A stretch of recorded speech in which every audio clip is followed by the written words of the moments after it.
जय परशुराम। दर्शक मित्रों, आज है भगवान परशुराम की जन्म जयंती और अक्षय तृतीया का पर्व। त्रेता युग का प्रारंभ का दिन। भगवान परशुराम जमदग्नि ऋषि के पुत्र थे। सप्त ऋषियों में जमदग्नि ऋषि का नाम आता है और उनकी पत्नी का नाम रेणुका था, यानी भगवान परशुराम की माता का नाम रेणुका था। रेणुका और जमदग्नि के पुत्र यानी परशुराम। परशु सहित बड़ नाम तुम्हारा।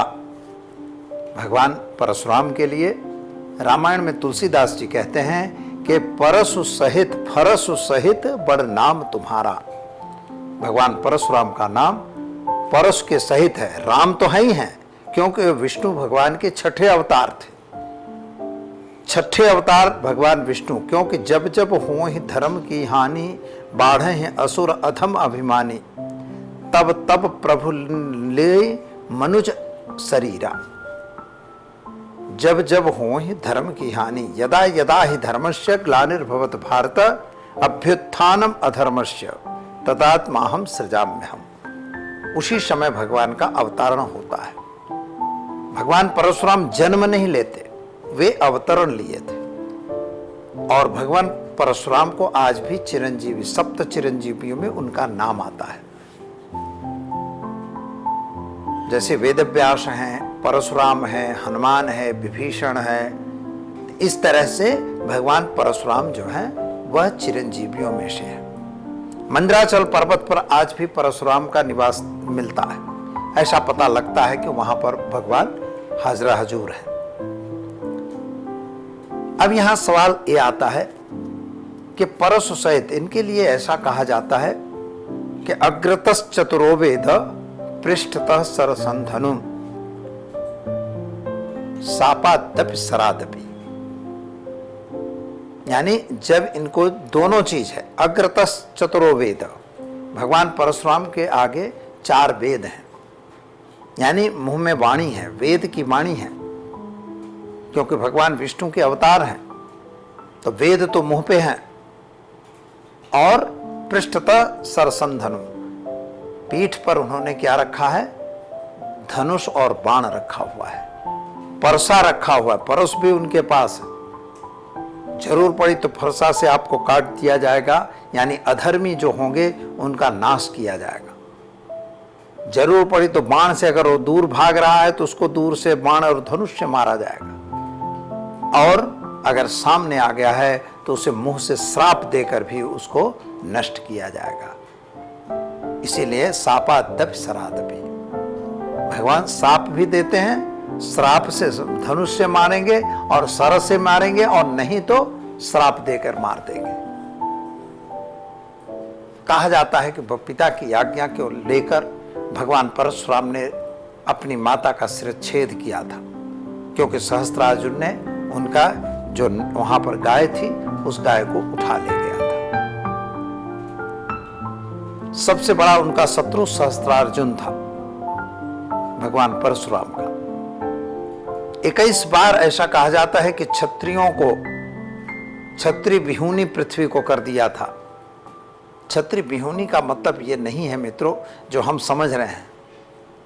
आतताई जो थे, क्योंकि इस पृथ्वी पर 21 ही क्षत्रिय थे ऐसा नहीं था, लेकिन जो आतताई क्षत्रिय थे,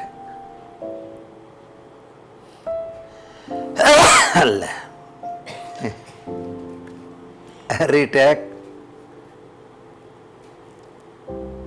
भगवान परशुराम ने 21 बार पृथ्वी पर क्षत्रियों का विध्वंस किया था। इसका मतलब यह नहीं है कि वो क्षत्रियों को मार रहे थे, क्योंकि राजा जनक के यहां उन्होंने भगवान की जो धनुष थी, पिनाक नाम का जो धनुष था, वह भगवान के यहां रखे थे। कहां? जनक राजा के यहां। वो भी तो क्षत्रिय थे। अगर क्षत्रिय विहूनी पृथ्वी करना था तो जनक को क्यों नहीं मारा, दशरथ को क्यों नहीं मारा? ऐसा नहीं था कि क्षत्रियों को ही मारा। लेकिन जो आतताई थे, चाहे वो क्षत्रिय थे चाहे अन्य कोई भी थे, लेकिन उन्होंने आतताइयों का वध किया था। इसलिए पृथ्वी को भार से मुक्त करने के लिए ही भगवान विष्णु का अवतार होता है, और वही अवतार भगवान परशुराम का है। परशुराम के पास जो धनुष था उन्होंने भगवान मतलब विदेह के यहाँ यानी जनक के यहाँ रखा था, लेकिन उसके पीछे संकेत था कि जो भगवान शिव ने उनको धनुष दिया था, उनके जो गुरु थे वो शिव जी थे, उनको विद्या देने वाले शिव जी थे।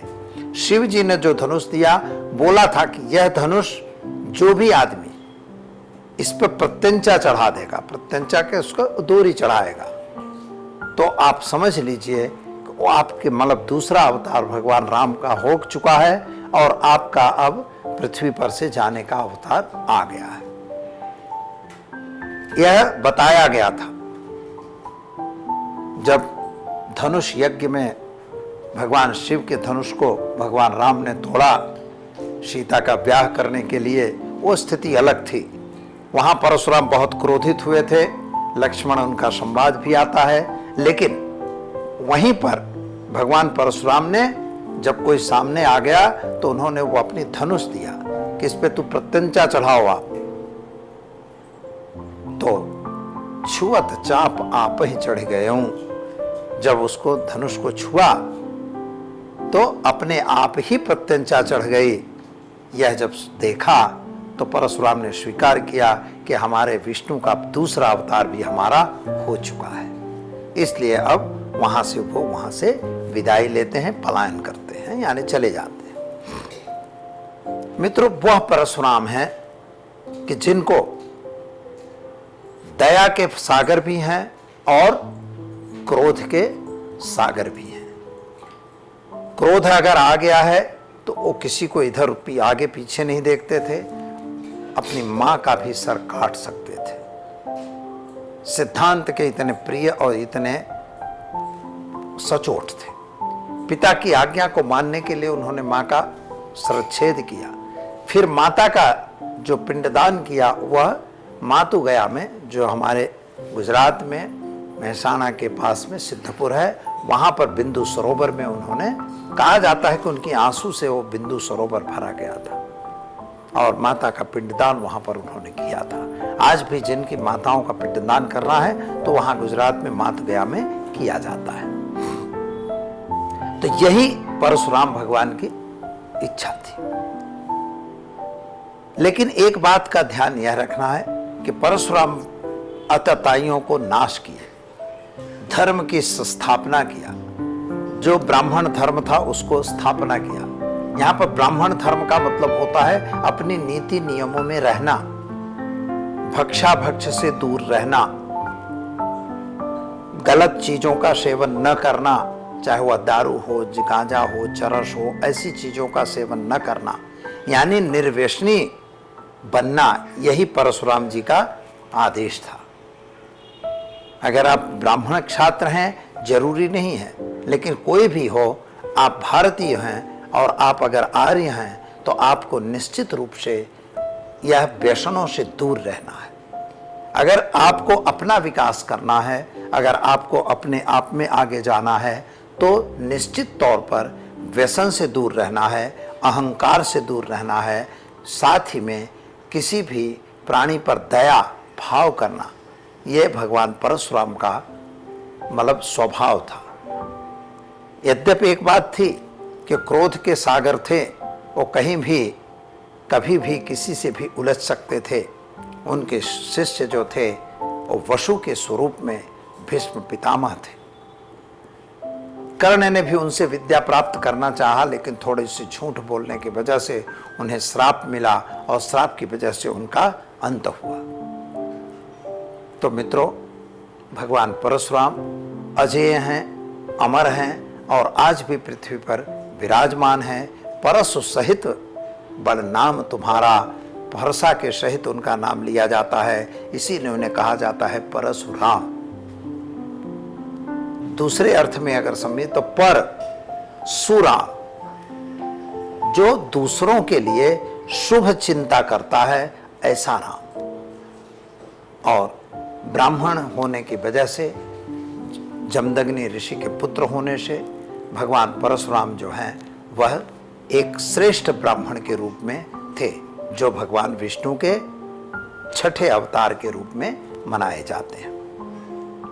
भारतवर्ष में खूब ही इनका महत्व दिया जाता है।